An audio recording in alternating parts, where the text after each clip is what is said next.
오늘은 같이 살면 전염된다는 말씀 나누려고 합니다. 요새 하도 전염병, 연병 때문에 온 세상이 고생을 많이 하는데 여기서 말하는 전염은 좀 긍정적이고 좋은 얘기입니다. 예수님의 제자들은 예수님을 따라 다니다 보니까 전염이 돼서 놀라운 사람들이 됩니다. 그래서 같이 살면 전염된다 말씀을 나누려고 합니다. 어느 남자가 술독에 빠져 사는 것처럼 술 중독에 걸렸어요. 술 3마를 지고 가라면 못 지고 가지만 마시고 가라면 마시고 가는 사람입니다. 그게 어느 날 그 사람이 결심을 했습니다. 절대로 술을 마시지 않으리라. 세월이 흘렀습니다. 거짓말처럼 술을 끊었습니다. 술 생각이 전혀 나질 않아요. 자기가 생각해도 자기가 신기합니다. 그래서 그는 자기를 한번 실험해 보려고 결정을 했습니다. 술집들이 길 양쪽으로 질비한 술거리를 걸어보기로 했습니다. 긴 거리를 걸었습니다. 자기가 생각보다 신기해요. 전혀 술 마시고 싶은 마음이 없습니다. 한참 걷다가 드디어 끝까지 오게 됐습니다. 마지막 집 옆에서 그가 옛날에 잘 친하던 술 친구를 만났어요.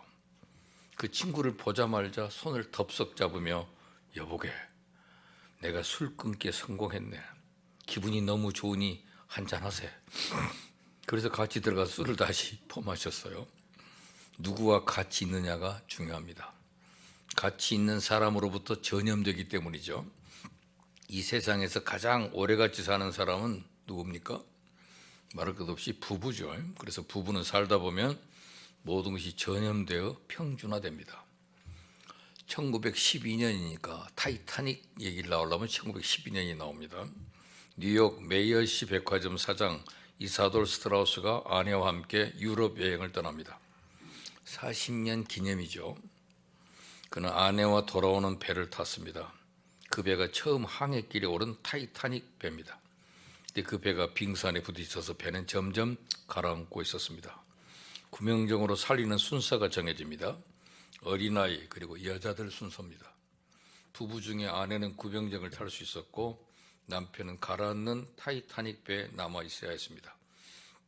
구명정으로 끌려온 스트라우스 아내는 갑자기 가라앉는 타이타닉 배로 옮겨 타면서 40년을 같이 살았는데 어떻게 나만 혼자 살아요? 그 부부는 같이 죽었답니다.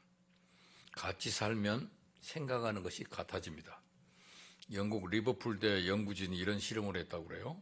부부 사진 160상, 그러니까 320명 얼굴 사진을 섞어놓고 부부를 짝 맞추게 하는 겁니다. 놀라운 결과가 나왔어요. 거의 다 맞춰졌습니다. 부부는 얼굴도 닮아간다는 사실입니다. 같이 웃고 같이 슬퍼하고 같이 감정을 나누기에 얼굴의 감정선이 같아지기 때문에 모습이 비슷해진다는 사실입니다.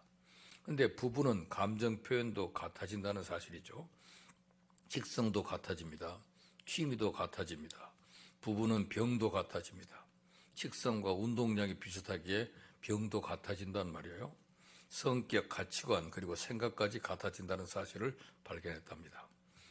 부부는 결혼하면 3주 서로 연구하고 3개월 사랑하고 3년 싸우다가 30년을 참고 견디게 됩니다.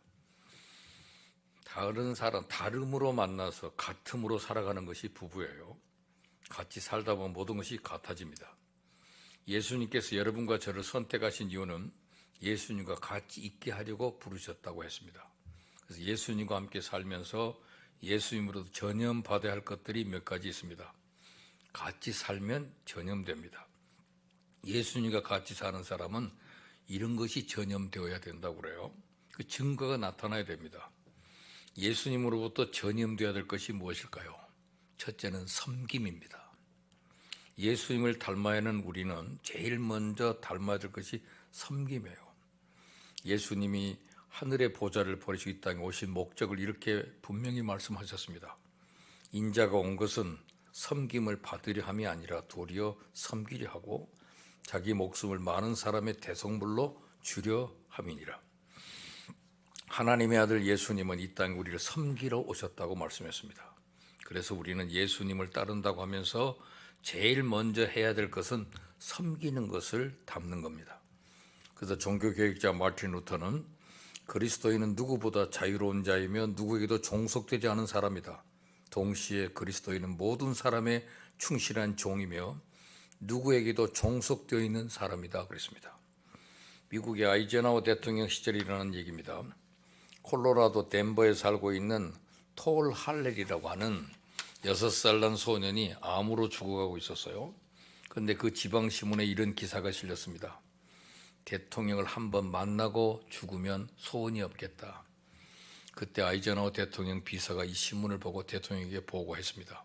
카카, 6살 난 아이가 죽어가면서 카카를 한번 보고 죽으면 한이 없겠다고 말하고 있습니다. 아이젠하워 대통령 믿음이 좋은 분이었어요. 이 보고를 받고 그는 8월 무더위 속에서 덴버로 떠났습니다. 그리고 그 아이를 만나줬어요. 아이젠하워 대통령 그 죽어가는 아이를 품에 안고 말했습니다. 얘야, 내가 대통령이란다. 그 아이는 대통령 품에 안겨 행복한 미소를 짓고 그 다음에 죽었습니다. 예수님은 섬기러 오신 분입니다. 그러게 예수님은 섬김을 원치 않고 섬기려 하셨어요. 섬김을 받으려 하는 것이 아니라 섬기려 하셨다는 것. 예수님과 함께하는 삶은 섬기는 삶입니다. 섬김을 배워야 예수님을 배우는 거예요. 예수님의 말씀을 실천하려고 대법원장과 판사직을 벌인 사람도 있습니다. 남아프리카 공화국의 인종차별이 심하던 시절 국민들로부터 존경받던 올리버 판사는 대법원장에 내정되어 있었습니다. 어느 날 흑인교회 시온교회에서 세족식이 있다는 광고가 신문에 보도됩니다. 누구든지 자기가 지정한 사람을 교회로 인도하고 그 사람의 발을 씻어주는 예배입니다. 백인 명사인 올리버 판사가 흑인 할머니 마르다 포트윈의 발을 씻겠다고 신청한 겁니다. 너무나 엄청난 사건이어서 그 자리에는 초만원을 이뤘습니다. 기자들도 몰려들었어요. 올리버 판사는 발을 씻기기 전 간증을 했습니다. 마르다 할머니는 내 형제와 자식들까지 2대에 걸쳐 목욕도 시켜주고 거의 날마다 우리 발을 씻겨줬습니다. 그는 흑인입니다. 오늘 내가 할머니의 발을 씻겨드리는 것은 너무나 당연합니다. 그는 섬기러 오신 예수님을 본받아서요. 예수님은 오늘 또 섬김의 본을 배우라고 우리에게 말씀하십니다. 몇 년 전 부산에서 부산 구평동 사무소에 일하던 하옥래 37세인데 그분이 직장암으로 세상을 떠났습니다. 그가 죽기 전에 부산 사하구 공무원 740명한테 우산을 한 개씩 선물하고 죽었답니다. 그 우산에는 이렇게 쓰여져 있어요. 동료 여러분, 비바람 불거나 눈보라치는 날 어려운 이웃에 우산이 되어주세요. 모두가 감동을 받았습니다. 예수님은 섬기러 오신 분에게 섬기는 것을 배워야 합니다. 인자가 온 것은 섬김을 받으려 함이 아니라 도리어 섬기려 하고 자기 목숨을 많은 사람의 대속물로 주려는 것. 예수님이 다가올 순환에 대해서 말씀하실 때 그동안 누구보다 하나님 나라 복음을 위해 열심을 내던 제자 야고보와 요한이 주님의 순환과 죽음보다 주의 나라가 임했을 때 영광과 권세를 미리 보장받는데 열을 올렸다는 얘기가 있습니다. 그런데 인간의 본성을 생각하면 참 이 의외의 반응인데 주님은 지금 다가올 순환에 대해서 말하는데 이 사람들은 당신의 나라 임할 때 높은 자리를 달라고 미리 보장해 달라는 요구니까요. 근데 인간의 본성을 생각하면 되게 이해할 만합니다. 되게 열심을 내는 사람은 욕심도 많은 법이죠. 교회 일에 열심을 내는 사람들은 하나님 나라에서 보상받고 싶은 마음도 크겠죠. 마태의 기록에 따르면 야고보와 요한의 어머니가 두 아들을 데리고 예수님께 나와서 간청한 것으로 되어 있습니다. 이런 모습이 우리들의 속마음을 보여주는 것 같습니다. 대부분의 사람들은 하나님께 뭔가를 바라서 교회 다니고 봉사합니다. 구원해 주신 것이 감사해서 주님을 사랑하는 마음 하나만으로 열심을 내며 교회를 섬기는 사람은 생각보다 많지 않아요. 여러분 어떤가요? 예수님께서 고난과 능력을 당하다 죽게 될 것이라고 말하는 자리에서 제자들은 서로도 높은 자리를 차지하려고 다투고 있습니다. 다른 제자들이 야고보와 요한에 대해 분을 낸 것은 그들도 같은 욕심을 가지고 있었기 때문이죠. 3년 동안 함께하며 보여줘도 아직도 못 깨닫고 있습니다. 이런 사람을 데리고 뭘 할 수 있겠어요? 지금이라도 다른 사람으로 바꾸는 게 낫지 않겠습니까? 그런데 예수님은 잘 타일렀습니다. 높아지려는 그 다투는 제자들에게 하나님 앞에서 큰 자가 되려면 섬기는 사람이 되어야 한다고 말씀하셨습니다. 종이 되어 섬기는 사람, 이 모습이 진정한 제자상입니다. 근데 이 모습은 우리 본성과 맞질 않아요. 우리는 높아지고 대접받고 싶은 마음으로 가득합니다. 어떤 분 말이 세상엔 두 가지 법칙이 있답니다. 중력 법칙과 이기주의 법칙. 물체가 위에서 아래로 떨어지는 것은 중력 법칙 때문에 쉽습니다. 반대로 땅에서 하늘로 쏘아 올리는 게 힘들죠. 마찬가지로 이기심 법칙 때문에 낮아지고 남을 섬기는 게 힘듭니다. 은혜 받고 변해야 가능하겠죠. 모든 교인들이 섬기는 자세로 일하면 교회에도 다툼이 없습니다. 분열도 없습니다. 섬기는 자, 그것이 세상에서 예수님의 삶의 모습이고 예수님을 따르는 제자들이 본받아야 될 모습입니다. 예수님은 섬기는 자로 오셨기 때문에 세상에도 권력을 잡으려고 시도하지 않으셨습니다. 한때 추종하던 수많은 무리들이 예수님을 왕으로 세우려고 한 적도 있었는데 그때 예수님은 군중들을 피해 산속으로 응거하셨습니다. 사실 섬기는 종이 되는 데는 권력이 필요 없습니다. 지배하고 다스리려니까 권력이 필요한 거죠. 요즘 한국 정치를 보면 국민을 섬기는 정치인들은 별로 없고 저마다 권력을 잡고 자기 야망을 이루어버리는 사람들 뿐입니다. 고유한 직무는 또 복음을 전해서 사람들이 영혼을 구하고 변하여 새롭게 된 사람들이 하나님의 뜻에 순종함으로 세상에 평화가 오고 인권이 존중되고 정의가 실현되도록 하는 것이 우리 그리스도인의 사명입니다. 그러기 위해서 특별히 목회자도 주님을 본받아 사람들이 종이 되어 섬겨야 되고 큰 자가 되려면 섬기는 자가 되고 으뜸이 되고 싶은 사람은 모든 사람이 종이 되라는 이 세상의 법칙과 반대입니다. 이 세상에서는 큰 자는 재물과 권세를 많이 가진 사람입니다. 재물과 권세를 가진 사람들은 지배하고 다스리는 사람들이지 섬기는 종이 아니에요. 정치인은 말할 것도 없고 종교 지도자들도 요즘엔 대접받으려고 하지 섬기는 자라고 생각하지 않습니다. 여기 있는 우리들이 모두 섬기는 종이 되는 게 중요합니다. 그분의 직분을 들어보면 돈 냄새가 권력 냄새가 나면 안 됩니다. 여러분 청소부로 일한다. 미화요원이잖아요. 그 사람들이 직분 이름을 듣는 데만 거기서 돈 냄새가 납니까? 권력 냄새가 안 납니다. 낮고 힘들게 느껴지잖아요. 실제 그렇게 사니까요. 야곱의 고백처럼 낮엔 더위와 밤엔 추위와 고생하며 제대로 잠도 못 자고 양떼를 돌봐도 재물도 권력도 얻지 못하는 자리가 목자입니다. 목사는 그렇게 사는 인생이죠. 모든 크리스찬도 섬기는 자리로 살아간다면 거기는 경쟁자가 별로 없습니다. 그래서 첫째 배워야 될 일은 섬김이고 둘째는 일입니다. 예수님은 일하시는 분이었어요. 예수님과 함께 살면 두 번째 배우는 것이 일하는 것을 배웁니다. 예수 그리스도는 보통 사람들보다 다른 점이 많습니다. 무엇을 하시면 나타내려고 하지 않고 조용히 하나님의 뜻에 따라서 자신이 할 일만 하십니다. 그래야 광고하고 선전하는 일이 없어요. 아무리 광고 시대요 선전 시대라고 하지만 오늘의 사람들은 과장해서 선전해서 가보면 실속이 없어 실망하는 이들이 너무나 많은 것을 알 수 있습니다. 근데 예수님은 선전도 하지 않고 조용히 일하시지만 실속이 있습니다. 마가복음 1장 35절에 보니까 새벽 5일의 미명에 예수께서 일어나 나가 한적한 곳으로 가서 거기서 기도하시더니 조용히 새벽에 기도하셨습니다. 주님은 많은 병자를 고쳤습니다. 그래야 많은 군중이 몰릴 곳을 예측하신 주님은 사람의 소원대로가 아니라 하나님의 뜻대로만 순종하시기 위해서 먼저 하나님 앞에 기도하시기로 작정하시고 새벽 미명에 한적한 곳에 가셔서 기도하셨습니다. 사람들은 많은 사람들이 있는 곳에 나타나기를 좋아합니다. 근데 주님은 할 수만 있으면 조용히 일하려고 하십니다. 그리고 기도도 바리새인들은 사람들이 많은 거리에서 기도하기를 매우 좋아하지만 예수님은 그 반대입니다. 오늘의 유명하신 분들은 조용히 반성해 보심이 좋을 것 같습니다. 떠들썩하게 일하는 만큼 양심적으로는 자신이 없음을 시인하지 않을 수 없기 때문입니다. 즉 하나님께서 요구하시는 대로 행한 것보다 사람들이 원하는 대로 살지 않았냐는 것이기 때문에 그렇겠죠. 조용히 새벽에 기도하시고 많은 사람이 있는 곳을 피하셨습니다.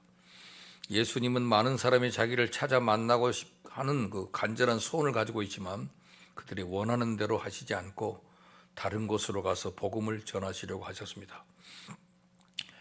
예수님의 뒤를 따라 만나서 어떤 사람이 예수님, 많은 사람들이 당신을 찾아왔습니다. 저 사람들 좀 고쳐주세요. 이렇게 부탁하니까 예수님은 다른 가까운 마을들로 가자. 거기서도 전도하리니 내가 이를 위하여 왔노라 하고 그들을 쫓아냈다고 그래서요. 누가는 기록하기를 날이 밝음에 예수께서 나와서 한적한 곳에 가시니 무리가 찾다가 만나서 자기들에게 떠나시지 못하게 만류하려 하며 예수님께서 내가 다른 동네에서도 하나님의 나라 복음을 전하여 하리니 나는 이 일로 보내심을 받았노라 하시고 갈릴리 여러 회당에서 전도하시더라 그랬습니다. 복음을 이미 들은 사람들보다 듣지 못한 자들에게 더 많은 관심을 가지고 있었습니다. 우리는 복음을 안 들은 사람들에 대한 관심보다는 많은 관심을 끌어모으게 하려는 신경을 쓰고 있어서 쟁탈전도 벌이고 있습니다. 많은 사람이 있는 곳을 피하신 주님, 그리고 하신 일을 소문내지 말라고 하셨습니다. 이적으로 사람이 몰려드는 걸 원치 않으시고 자기를 부인하고 자기 십자가를 지고 따르는 자를 원하셨습니다. 예수님의 외부적인 기적만 보고 따르는 자들은 예수의 마음의 모습을 볼 수가 없는 거예요.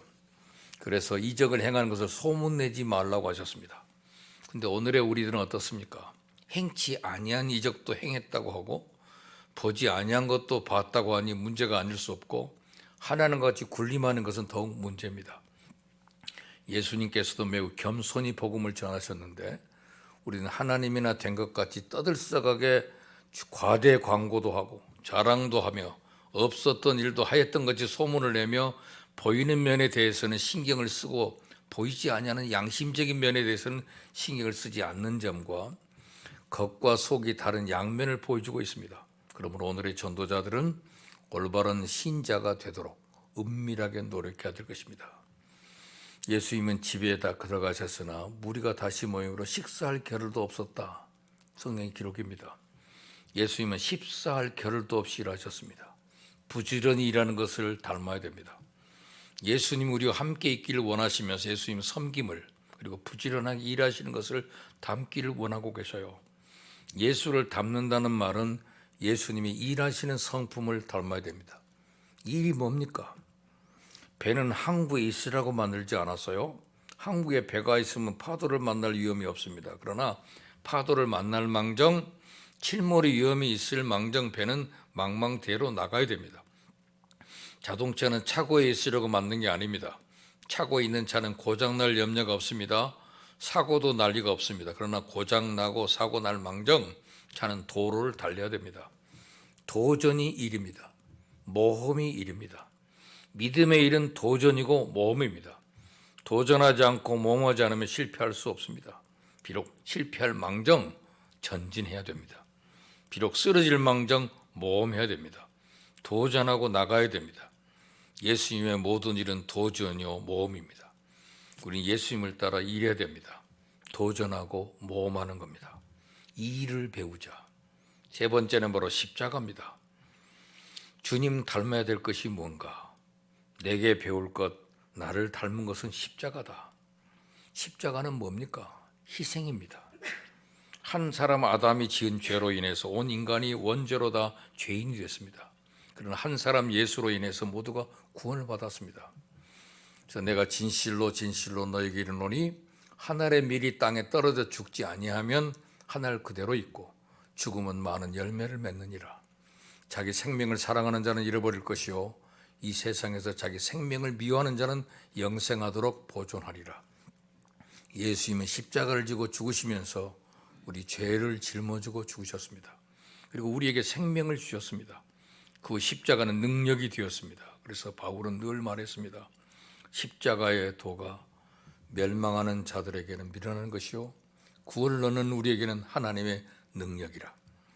예수님은 우리에게 미랄처럼 희생하고 예수님의 십자가처럼 능력 있게 살라고 말씀하십니다. 여러분, 반대로 십자가를 무시하면 저주가 임합니다. 십자가의 도가 멸망받을 자에게는 미련한 겁니다. 십자가를 미련하게 보는 것은 멸망입니다. 우리는 십자가를 진 예수님을 닮아야 됩니다. 희생과 능력입니다. 십자가는 하나님의 능력이고, 십자가는 화목의 역사가 담겨져 있고, 십자가는 약함을 통해 능력의 역사를 일으키기 때문에 예수님은 닮는 것은 십자가를 닮는 것, 희생하는 것을 아는 겁니다. 마지막으로 예수님에게서 우리는 꿈을 배웁니다. 예수님은 우리에게 예수님의 꿈을 닮으라고 말씀하고 계십니다. 만왕의 왕 되신 예수님께서는 하늘로 승천하시기 전에 우리에게 이런 명령을 했어요. 하늘과 땅의 모든 권세를 내게 주셨으니 그러므로 너희는 가서 모든 족속으로 제자를 삼아 아버지와 아들과 성령의 이름으로 세례를 주고 내가 너에게 분부한 모든 것을 가르쳐 지키게 하라. 볼지어다 내가 세상 끝날까지 너희와 항상 함께 있으리라 하시니라. 예수는 얼마나 큰 꿈을 가지고 계셨습니까? 인류 역사상 이렇게 큰 꿈을 가진 분이 있었을까요? 하늘과 땅. 너는 나를 얼마나 좋아하냐? 그러면 하늘만큼 땅만큼 애기들이 그런 말을 해요. 근데 예수님은 하늘과 땅의 모든 권세, 모든 족속, 세상 끝날까지 모두 이런 단어가 큰 말입니다. 온 세계가 예수님 품 안에 있습니다. 온 세상 사람을 제자로 삼는 꿈, 그리고 세상 끝날까지 태어날 온 세상 사람까지 다 제자로 삼을 꿈입니다. 예수님은 우리에게 잃어버렸던 꿈을 다시 찾으라고 말씀하고 계십니다. 큰 꿈을 이루라. 내가 만든 꿈이 아닌 하나님이 주신 꿈을 꾸고, 세속적인 꿈이 아닌 신령한 꿈을 꾸고, 작은 꿈이 아닌 큰 꿈을 꿔야 됩니다. 큰 비전을 가진 사람은 세상의 환경과 역사를 바꿔놓습니다. 세계 역사는 큰 비전을 가진 사람들에 의해서 주도되어 왔어요. 이는 성경과 역사가 증명합니다. 오늘은 영국을, 내일은 세계를 주옵소서 하고 부르짖었던 한 평범한 옥스퍼드 대학의 학생 요한 웨슬리의 기도가 19세기 영국과 미국을 뒤집어 놨습니다. 제2차 세계대전 직후 코카콜라의 창시자인 로버트 우드로프가 내 꿈은 내가 살아있는 동안에 세계의 모든 사람이 코카콜라를 맛보는 것이다. 자기의 위대한 비전을 말했습니다. 오늘날 그의 꿈대로 코카콜라는 아프리카의 사막에서부터 중국의 내륙까지 팔리고 있습니다. 한자로는 가희가락이라고 써 있더라고요. 이게 중국말로 음역하면 코카콜라에 가깝고 그 뜻은 기쁨을 더하고 낙을 더하는 음료라고 하는 의미입니다. 믿음의 사람들은 하나님과 동역하는 겁니다. 동업자가 돈도 있고 능력이 있다면 나의 능력과 상관없이 큰 일을 꿈꾸고 큰 일을 할 수 있는 것이잖아요. 그리고 부정적인 꿈이 아닌 긍정적인 꿈을 꿔야 됩니다. 제가 최의순 장로님 얘기를 자주 하는데요. 이분은 1939년생입니다. 그분이 그 충남 대천 분인데 화양감리교회에서 평생 헌신했던 분입니다. 근데 그분이 화양감리교를 이제 장로로 70세 은퇴하고 난 다음에는 장로교를 가셨더라고요. 그리고 나서 신학교를 가셔가지고 부부가 함께 장로님 권사가 다 같이 목사가 되셨어요. 지금은 장로교회 목사님이 됐더라고요. 근데 이분은 어렸을 때 예수 믿고 난 다음에 3가지 꿈을 꾼 소년이라고 알려져 있습니다. 박사가 되는 거, 큰 회사의 사장이 되는 거, 그리고 전 세계 요지에 오지에다가 100개의 교회를 건축하는 겁니다. 사람들이 코웃음을 쳤습니다. 까까머리 시골 소년에게 그런 허황된 꿈처럼 보였습니다. 어려움도 밀려왔지만 타고난 성실함과 신앙으로 하나님을 크게 의지해서 꿈을 견고하게 지켜낼 수가 있었습니다. 마침내 그는 40대 중반에 경제학 박사학위를 받아 교수가 됐고 대우그룹 아메리카 사장에 올랐습니다. 그리고 대기업 회장 대우그룹이라는 걸 만들어가지고 10개의 회사를 운영합니다. 그리고 아직도 이루지 못한 마지막 꿈을 이루기 위해서 오디양 6대주를 돌아다닙니다.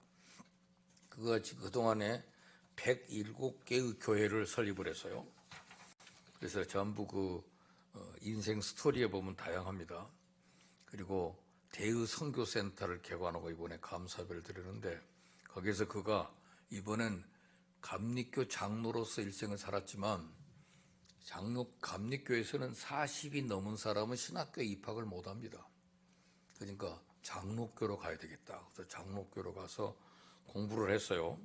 그래가지고 예장 성경총회 서울 제1노회에서 목사 안수를 받았어요. 아내가 71살 때, 그러니까 지금 그 본인들이 83세입니다. 82 부부가 동갑인데, 그는 평생 100개 교회를 세우고 선교 활동을 하겠다는 하나님과의 약속을 좀 더 구체적으로 지키기 위해서 또 오지에 믿지 않는 사람들에게 세례를 주고픈 마음에서 가서 교회만 세웠지 그들에게 전도한 다음에 세례를 줄 수가 없으니까 내가 목사가 돼야 되겠다. 그래서 화양 감리교 출신이 장로교로 가서 목사가 돼가지고 지금 83세입니다. 그분들이 사역을 하고 있습니다. 자기는 88세까지 계속 청년처럼 일하고 싶다는 소원을 말해서요. 위기와 시련을 겪으면서 50대 때는 반신불수가 돼가지고 중풍을 맞아가지고 쓰러졌던 분인데, 저쪽에 있는 오지에 있는 나라 브루나이에 가서 거기서 교회를 설립하고 난 다음에 병을 고쳤답니다. 그래서 계속해서 그 사역을 계속하고 있습니다. 이분이 어릴 적부터 주일 성수해라, 11조 지켜라, 주의 종에게 순종하라는 가정과 교육을 받았답니다. 다른 사람에게는 죽게 하듯 하라. 그래서 그렇게 했더니 결혼 생활 지금 55년인데 아내와 한 번도 다투지 않았고 특히 하나님 복을 많이 주셨습니다.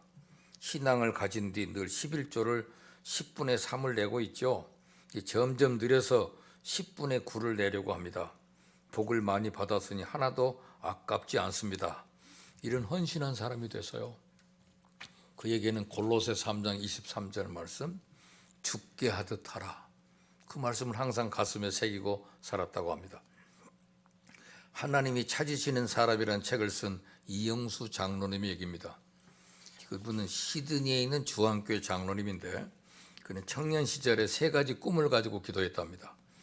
내가 살고 있는 호주 시드니에서 제일 11조를 많이 하는 장로가 되게 해주십시오. 오디양 6대주의 교회를 10개 이상 멋지게 짓게 해주십시오. 모든 사람들에게 복을 나누어 주게 하옵소서. 이런 3가지 꿈을 가지고 기도하고 노력했더니 지금은 호주 시드니에서 가장 11조를 많이 하는 장로님이 됐습니다. 지금 뉴 칼레지 학원 이사장이 돼서 세계 곳곳에 교회를 지어나가고 있습니다.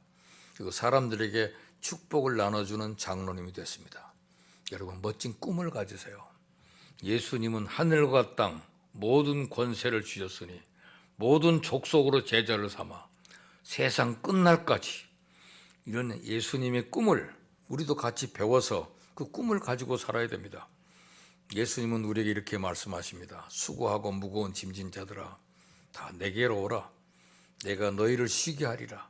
나는 마음이 온유하고 겸손하니 나의 멍에를 메고 내게 배우라. 그러면 너희 마음이 쉼을 얻으리니 이는 내 멍에는 쉽고 내 짐은 가벼움이라 하시니라. 그 유명한 말씀이잖아요. 거기 중요한 대목이 내게 배우라 합니다. 무엇을 배우며 예수님을 닮아갈까요? 우리는 예수님을 따르는 예수님의 제자로서 4가지를 특별히 배우며 닮아야 됩니다. 따라잡시다. 섬김을 배워야 합니다. 일을 배워야 합니다. 십자가를 배워야 합니다. 꿈을 배워야 합니다. 이거 배웁시다. 내게 배우라 그러셨거든요. 그래서 주님께 배워서 주님을 닮아 변임된 사람으로 하나님 세계의 역사를 바꾸는 그런 복된 성도들이 되기를 소원합니다. 기도합시다. 하나님 아버지, 우리도 섬김을 배웁니다. 일을 배웁니다. 십자가를 배웁니다. 꿈을 배웁니다. 그래서 주님의 뜻을 이루는 성도가 되게 하시고 성공한 성도가 되게 하여 주옵소서. 예수님 이름으로 기도합니다. 아멘.